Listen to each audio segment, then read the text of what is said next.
दोस्तों, आज हम आपको एक ऐसे गांव की सैर कराते हैं जो खंडहरों में दफन है। यह गांव है राजस्थान का कुलधरा। सुनसान, वीरान, खौफनाक। यहाँ कभी खुशहाली थी, समृद्धि थी।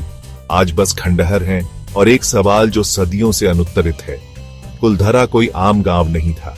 यहाँ के निवासी थे पालीवाल ब्राह्मण, मेहनती, ईमानदार और स्वाभिमानी।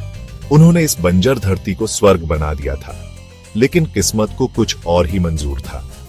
क्या हुआ इस गांव का? क्यों छोड़ गए इसे यहाँ के निवासी? आइए जानते हैं कुलधरा के रहस्य को। कुलधरा के लोग खेती बाड़ी में माहिर थे। उन्होंने जटिल सिंचाई प्रणालियां विकसित की थीं। दूर दूर तक उनकी समृद्धि के चर्चे थे। यहाँ के लोग शिक्षित और कला प्रेमी भी थे। गांव में मंदिर थे, पाठशालाएं थीं और जीवन था। हंसी खुशी, प्रेम और भाईचारा। पालीवाल ब्राह्मणों का जीवन सरल था, लेकिन सम्मान से भरपूर। लेकिन इस सुखी जीवन में एक तूफान आने वाला था। एक ऐसा तूफान जो सब कुछ तबाह कर देगा। उस जमाने में जैसलमेर पर राज करते थे महाराजा।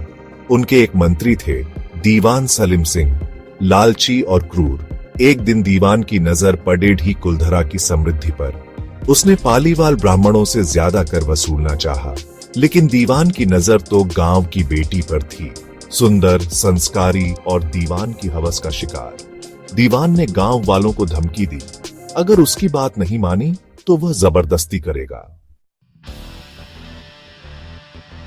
पालीवाल ब्राह्मणों के लिए यह अपमान सहन करना असंभव था। उन्होंने एक साहसिक फैसला लिया, एक ऐसा फैसला जो इतिहास में अमर हो गया। उन्होंने दीवान की बात मानने से इनकार कर दिया, लेकिन वे जानते थे कि दीवान को सबक सिखाना आसान नहीं होगा। इसलिए उन्होंने रातों रात गांव खाली करने का फैसला लिया, अपना घर बार, अपनी जड्डे, सब कुछ छोड़कर। सेक्शन 5, श्रापित भूमि कुलधरा का त्याग।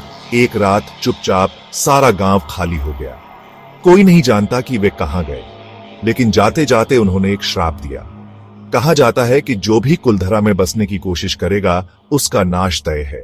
कुलधरा वीरान हो गया। बस खंडहर रह गए, एक शानदार अतीत के गवाह। सेक्शन 6, भूतिया सन्नाटा। आज का कुलधरा।